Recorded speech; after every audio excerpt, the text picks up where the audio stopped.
Bonjour, bonjour, bienvenue sur les oracles de Sandrine, j'espère que vous allez tous très bien. On va aller voir tout de suite cette vidéo, on va aller voir donc si vous êtes dans une relation toxique, oui ou non. On va aller voir quels sont les comportements ou les émotions qui vous déstabilisent dans cette relation. Alors, je vais vous demander de penser fort à cette personne, de penser fort à ce lien. Et c'est parti. On va aller voir tout de suite quels comportements ou quelles émotions vous déstabilisent dans cette relation.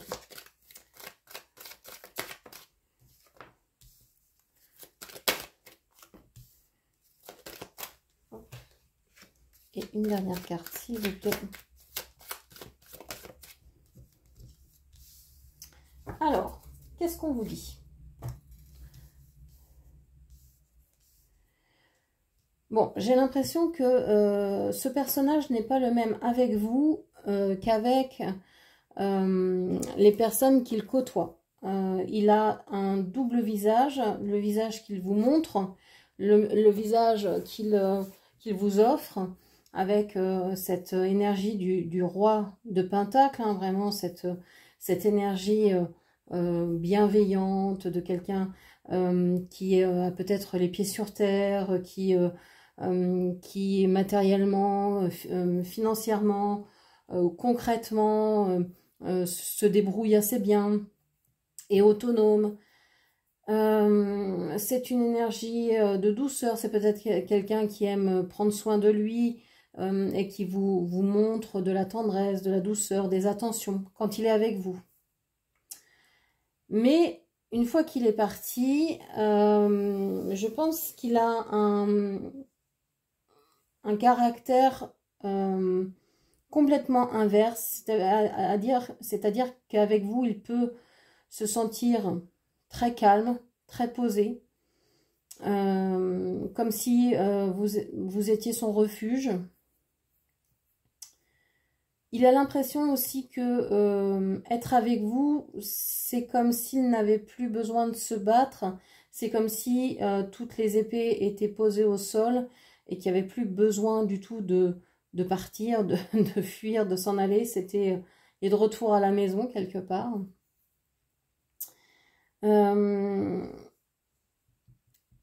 a un caractère, une fois qu'il est parti, alors je dis il, j'imagine que vous êtes une femme qui me regardez, enfin c'est plus facile pour moi de faire comme ça, et d'imaginer qu'en face de vous c'est un homme, mais vous adaptez évidemment mes propos en genre et en nombre bien sûr.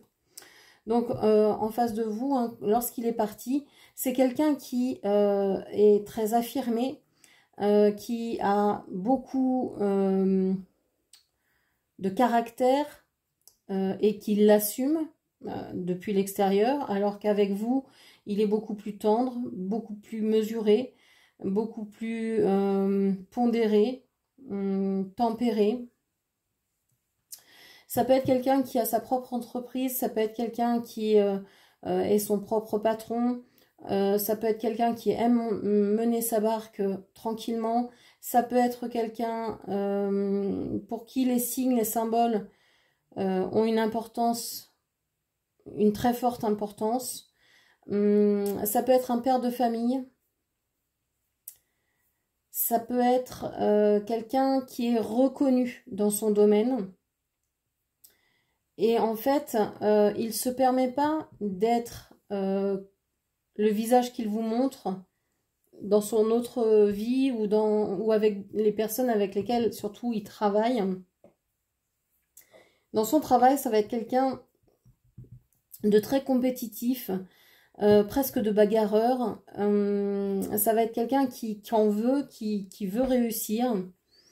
Et ça peut vous énerver parce que vous dites qu'il n'y a pas que l'argent, il n'y a pas que le travail dans la vie, il y a toute autre chose que lui a ressenti aussi avec ses énergies, avec cet amour pour l'environnement, pour, je sais pas, les animaux, les plantes, cette envie d'être dans des environnements naturels. Et en plus, enfin, Ça vous énerve d'autant plus parce que quand vous êtes ensemble, ben, vous semblez tellement connectés que vous oubliez un peu les différends qu'il pourrait y avoir entre vous. Et puis, une fois que cette personne part, c'est compliqué parce que ben, il se réfugie dans le travail, il a peut-être même une vie de famille à côté. Donc c'est très très compliqué. C'est vraiment deux salles, deux ambiances, deux visages, deux faces de la même pièce. C'est alors vous voyez pratiquement toujours la même face, la face, je vais mettre un petit peu plus de lumière, la face éclairée, j'allais dire, de votre autre, mais il a une face aussi beaucoup plus appuyée, tendue, et c'est une face qu'il sait très bien que vous n'aimeriez pas s'il était comme ça devant vous. Et il n'est pas finalement comme ça, il force le trait avec les autres. Son vrai visage, c'est celui qu'il vous montre quand il est avec vous. Et c'est ça qui vous agace. C'est pour ça que vous avez envie de fuir, parce que vous voulez ce visage-là, vous voulez pas l'autre. Vous voulez qu'il reste qui il est vraiment et qu'il arrête de jouer à changer les costumes et à jouer un personnage, en fait. Et parce que ça lui fait mal, ça lui demande de l'effort de jouer ce personnage-là. Ça lui demande de l'effort, du temps, de l'argent, de l'énergie. Ça lui demande énormément de ressources pour essayer d'atteindre soi-disant un bonheur, mais le bonheur qu'il aurait avec vous peut-être plus simplement, peut-être plus sommairement, parce que vous, je pense que vous vous contenteriez de peu. Parce que vous savez que c'est pas dans le matériel, c'est pas dans l'argent, c'est pas ce qui fait le bonheur, c'est d'être ensemble, c'est des petits moments simples, c'est de pouvoir regarder l'autre dormir, de pouvoir je sais pas, lui passer la main dans les cheveux, j'en sais rien, des petites choses comme ça, de pouvoir regarder dans la même direction, de pouvoir admirer le même paysage, etc. C'est ça que vous avez envie de faire, et pour l'instant bah, vous le faites mais seul. Et ça vous agace parce que vous savez qu'il est en train de jouer un jeu qui n'est pas lui. Ok. Alors, comment vous sentez-vous intérieurement quand vous êtes en sa présence?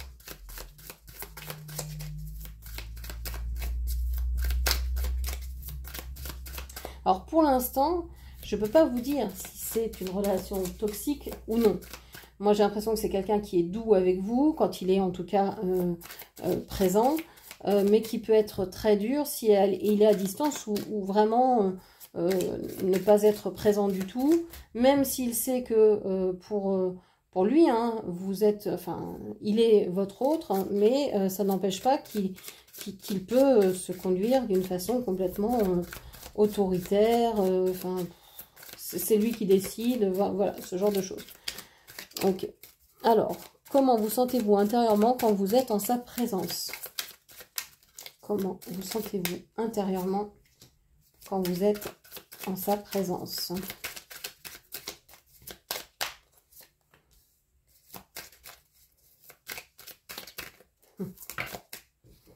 Hop, là j'en ai trop à ne pas retourner. Hop.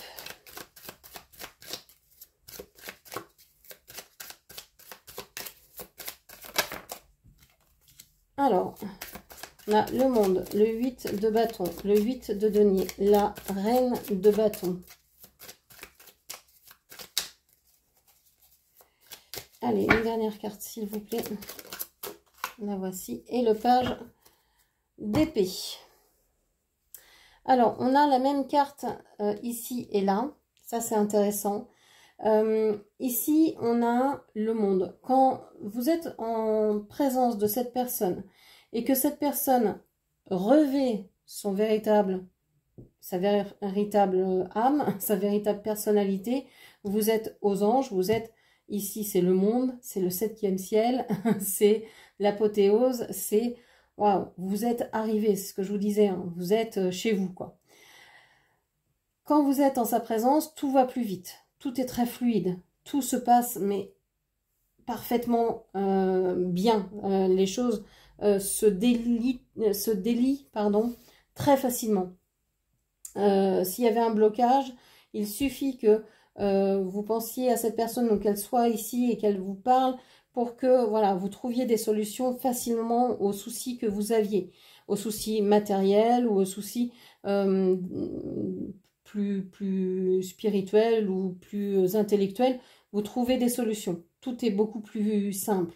Donc ce que vous ressentez quand vous êtes en sa présence, c'est une espèce de fluidité. Vous ressentez que tout est simple, tout est fluide, tout est agréable, que tout se passe mais merveilleusement bien. C'est comme si, je sais pas, vous étiez sur un arc-en-ciel en train de glisser, je sais pas, voilà, c'est une image un peu naïve, mais voilà, vous avez cette idée de waouh, c'est une traversée comme ça qui se fait avec pur bonheur. Quand vous êtes en sa présence, vous avez l'impression vraiment d'être une reine, d'être une personne donc, qui est reconnue, qui est vue, qui est appréciée parce qu'elle est indépendante, parce qu'elle sait se débrouiller dans la vie. Vous n'avez pas attendu cette personne pour vivre votre vie, pour vous assumer, pour assurer dans votre vie. Donc ça, c'est quelque chose dont il est fier en fait, quelque part. Par contre, ce petit page d'épée me dit que cette personne pense que vous manquez peut-être de quelque chose, d'un petit quelque chose pour être totalement dans sa vie. Il y a un manque ici peut-être de, je sais pas, c'est pas un lien parce que vous êtes très liés, mais c'est comme si cette personne pensait qu'il avait un plus gros caractère, ego, intellect, je sais pas, mental, je sais pas quoi. Est-ce que cette personne se sent plus intelligente que vous? Il y a un truc un peu déséquilibré. Alors je sais pas si il se sent inférieur à vous intellectuellement et que ça lui pose problème parce qu'il se voit quand même comme un empereur. Donc il vous voit comme une reine, comme ça, reine, mais est-ce que c'est lui ici qui apparaît sous l'image du page en se disant bah, je me sens moins que ma reine, c'est possible. Bon. Donc ici, pour moi, c'est une relation en tout cas qui vous fait avancer, qui vous fait évoluer, qui vous fait bouger, qui vous ramène énormément de compréhension, d'expérience, d'énergie, de rêve, de manifestation, de synchronicité, de signes, de papillons, de je sais pas quoi dans le ventre ou ailleurs. Bref, voilà, vous êtes aux anges lorsque vous êtes en sa présence. Quelle dynamique se répète et vous empêche d'évoluer? Quelle dynamique se répète et vous empêche d'évoluer? Quel schéma répétitif en fait? Ah non, là j'en ai trop. Quel schéma répétitif bloque votre lien, votre évolution?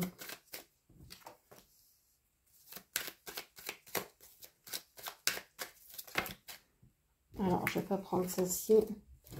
Je vais prendre celle-là.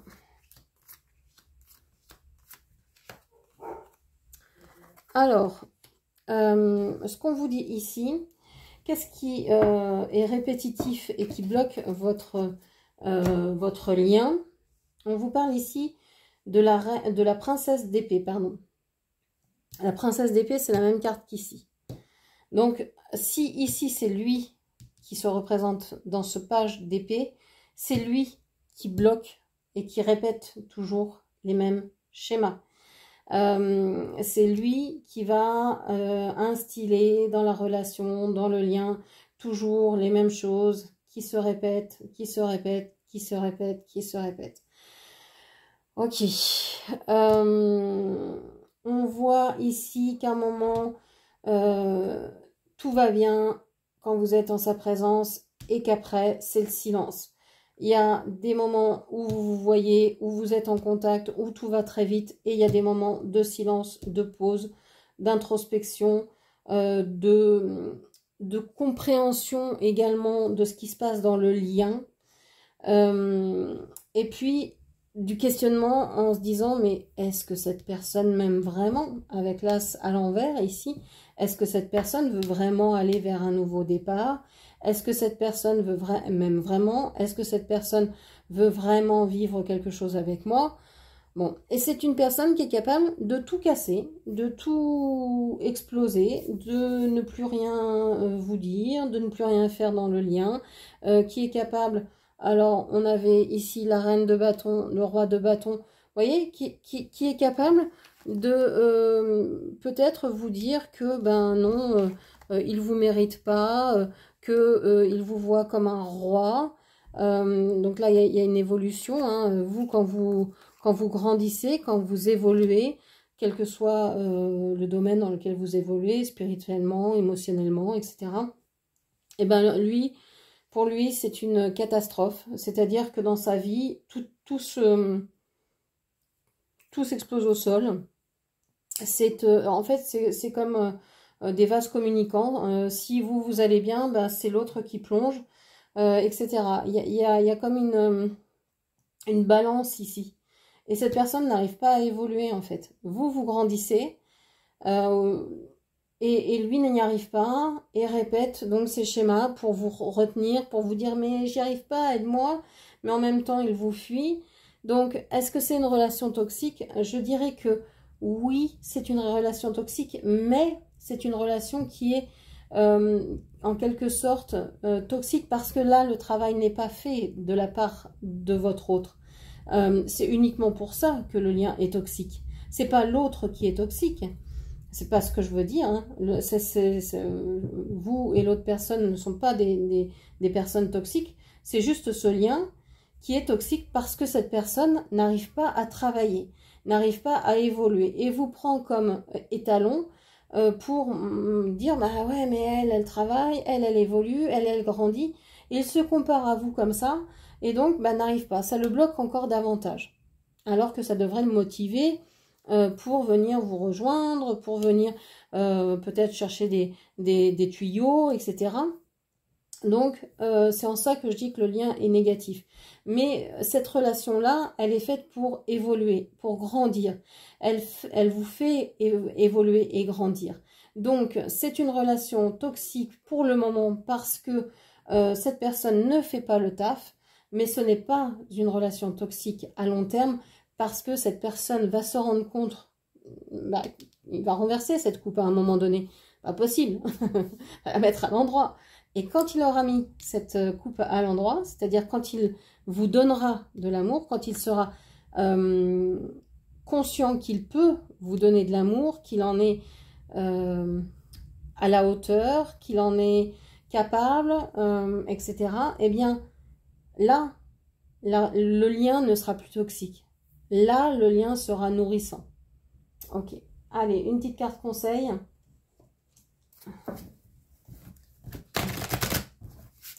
Une petite carte conseil. Hop. J'en ai deux. Avoir la foi et le nouveau cycle. Donc, on vous dit, hein, ayez la foi dans ce lien. Même si vous êtes à distance, même si ça fait 30 ans que vous n'avez pas eu de nouvelles, même si vous ne savez rien de votre autre, j'en sais rien. Ayez la foi. Ayez la foi en la vie, pas forcément en votre autre, mais au moins en la vie, en l'univers. Et puis, regardez les nouvelles choses qui vous arrivent, les nouvelles choses qui s'offrent à vous. Et croyez bien que ça, eh bien, c'est du solide. Moi, je pense que vous êtes dans un nouveau cycle avec votre autre.